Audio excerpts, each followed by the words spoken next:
Ngayon, meron din naman pong lumabas sa nakaraang hearing at galing din po sa NBI na may isa pang Alice Guo na ka-birthday at kalalawigan ni Mayor pero ibang-iba ang mukha. Ano na po ang status ng investigation nyo tungkol dito? If I could go back to the Assistant Director Magno.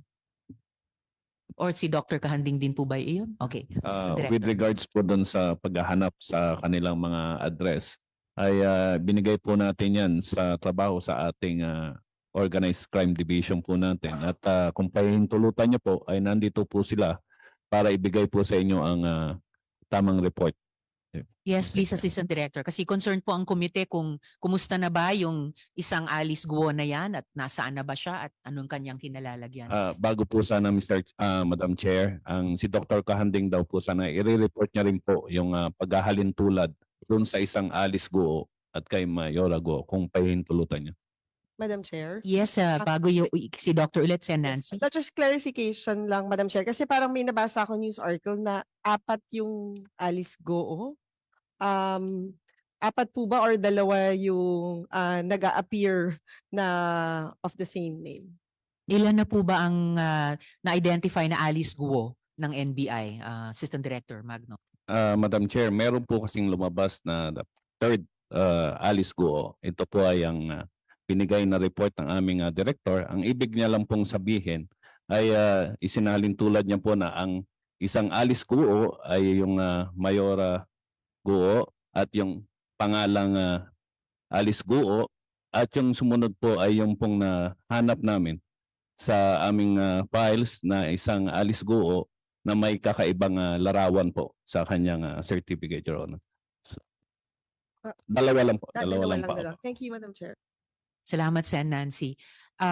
So, Dr. Kahanding, yung presentation nyo sa pagkumpara nyo ng fingerprints ni Alice Guo o Guo Huaping at yung isa pang Alice Guo na nasa NBI files. Mapapatunayan po natin na yung clearance applicant po na Alice Leal Guo na nag-apply ng NBI clearance noong November 3, 2005 ay iba po sa Alice Guo na tinutukoy na si Mayor. Malayo po yung fingerprints niya. Pwede ko pong ipakita sa inyo. Sa pattern pa lang po, ibang-iba na. Malayo po. Hindi po siya yun. Pero dun sa comparison naman po natin ng fingerprints dun sa ating alien card, dito po, nakakuha po tayo ng maraming puntos.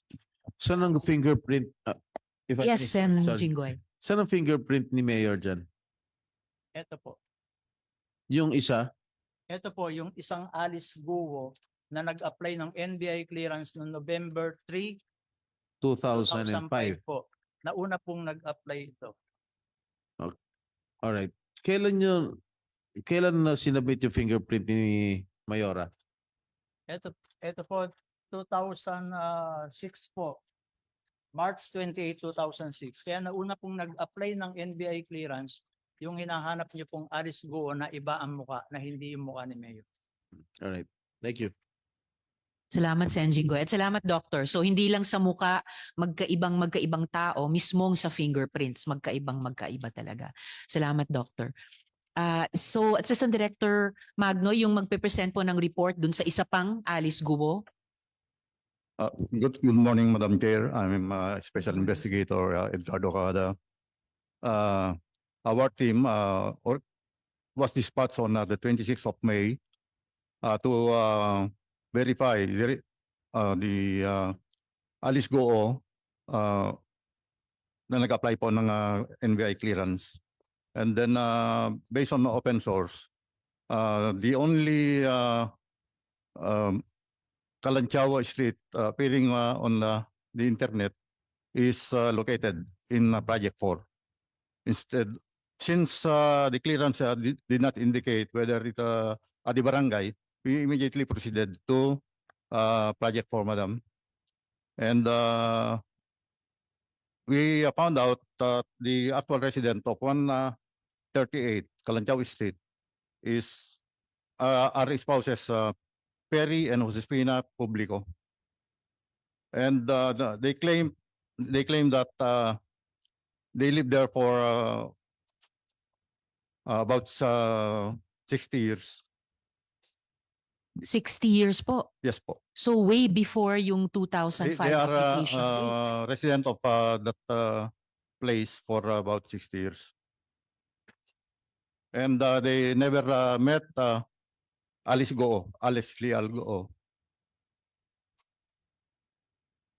So hindi po nila naging kunyari boarder or renter Never, ang madam. isang Alice Guo noong 2005. Yes, Your Honor.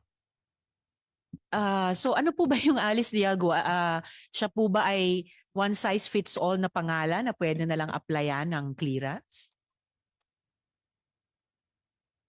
So after our verification of Project 4, madam, we proceeded to Barangay Toro in Project 8 to verify whether Kalanchaw Street is also may be found at the Project 8.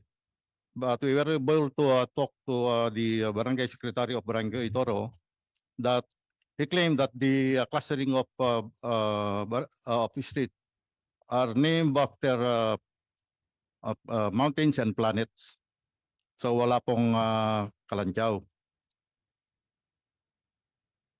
And investigator sir, meron din po ba kayong update sa mga kapatid ni Alice? Halimbawa si Sheila Guo. Dahil ang address ng Sheila Guo ay isang Kalantiao Street din.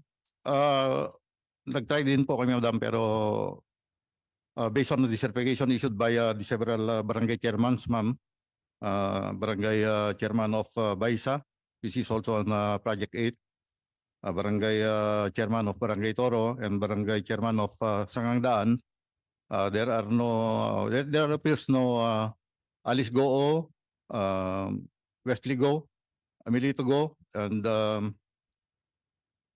Amelia Leal, ma'am. So far dun sa misteryosong paggamit ng pangalang Alice Leal Guo, paggamit ng address ng Kalantiao, may nabubuo bang teorya ang NBI kung meron bang parang sabi nga din ni Sen. Nancy kanina, nakapark ng mga pangalan o nakapark ng mga address na ina-access ng mga nag-a-apply para sa clearances under false pretenses? So that the applicant secured NBI clearance to mislead anybody, ma'am.